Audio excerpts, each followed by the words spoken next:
السلام علیکم سامعین، زیڈ ایس ٹی وی میں خوش آمدید۔ آج پوری دنیا میں عدم تشدد کا دن منایا جا رہا ہے۔ جی ہاں، آج میری پوری ویڈیو اس بارے میں ہی ہے، جسے انگریزی میں نان وائلنس کہتے ہیں۔ ناظرین، سب سے پہلے عدم تشدد کی تعریف ہے۔ یونیسکو کے مطابق کہ بین الاقوامی طاقت کو استعمال کرتے ہوئے کسی کو نقصان پہنچانا، اس کا کاروبار ختم کر دینا، گھر، کھیت، گاؤں وغیرہ سب مسمار کر دینا۔ اور ایک زبانی تشدد ہے، جسے دھمکی دے کر بلیک میل کرنا، اسے کہہ دینا کہ آپ کی نوکری ختم ہو جائے گی اگر آپ نے یہ کیا، آپ کی فیملی کو اغوا کر لیا جائے گا۔ اور ہاں ناظرین، یہ تشدد کا لفظ کوئی آج کا لفظ نہیں، یہ صدیوں سے چلا آ رہا ہے اور صدیوں سے لوگ اس کے ضد میں آ رہے ہیں، اور ہم جانتے ہیں کہ کئی ملک اس کے ضد میں آ چکے ہیں اور وہ اپنا وجود بھی کھو بیٹھے ہیں۔ جی ہاں ناظرین، اب وہ صرف نام کی کنٹریز ہی رہ چکے ہیں، جسے عراق، شام، فلسطین، افغانستان اس کی زندہ مثالیں ہیں، جسے لینڈ لاک کنٹریز بھی کہتے ہیں۔ جی ہاں ناظرین، تشدد کی مخالفت سب سے زیادہ اور صحیح معنوں میں اگر کسی شخص نے کی تو اللہ کے آخری پیغمبر محمد صلی اللہ علیہ وسلم کی ذات گرامی نے کی۔ جی ہاں، آپ صلی اللہ علیہ وسلم نے یہاں تک کہا کہ اگر کسی نے دل دکھا دیا تو یہ بھی اسلام میں جائز نہیں۔ اس نے کہا جس نے کعبے کو 100 دفعہ گرا دیا یہ اتنا خطرناک نہیں جس نے صرف انسان کا دل دکھایا۔ ناظرین، قتل کے بارے میں اسلام کا کیا رائے ہوگا؟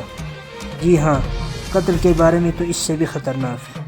ناظرین، حضور کی زندگی ساری اسی عدم تشدد کے فیصلے پر ہے۔ وہ پہلے دن سے لے کر آخری سانس لینے تک لوگوں کو برداشت کرتا رہا۔ کسی نے اس کے راستے میں کانٹے پھینکے، کسی نے پتھر برسائے، خون خوار کر دیا، لیکن حضور نے کبھی بد دعا نہیں دی، کبھی تشدد کا راستہ اختیار نہیں کیا۔ جی ہاں ناظرین، کبھی طائف کی گلیوں میں اسے پتھروں سے مارا جاتا تھا، کبھی اس کے راستے میں کانٹے پھینکے جاتے تھے، لیکن حضور نے کبھی ریاکشن نہیں کی، کبھی ریاکشن نہیں لیا۔ جی ہاں ناظرین، حضور ایک امن پسند شخص تھے، جسے آج پوری عالم اسلام کے ساتھ ساتھ پوری مغربی دنیا بھی مانتی ہے، جس پر مائیکل ہارٹ بھی کتاب لکھتا ہے، جس میں سب سے پہلے حضور کا نام ہی آتا ہے کہ دنیا کے 100 عظیم آدمیوں میں سے سب سے پہلے عظیم شخص وہ حضور پاک کی ذات ہی ہے۔ جی ہاں ناظرین، اور اس کے بعد یہ لفظ اوروں کے دماغ میں اوروں کا فلسفہ بھی بنتا رہا، جس کے بہت مشہور نام گاندھی جی، مالکم ایکس اور Nelson Mandela, Martin Luther king junior, مادر ٹیریسا اور پاکستان کے ایک نامور سیاستدان باچا خان بھی اس فلسفے کے حامی تھے اور پوری زندگی اس پر ڈٹے رہے، جس نے 37 سال جیل بھی اس فلسفے کے لیے کاٹی۔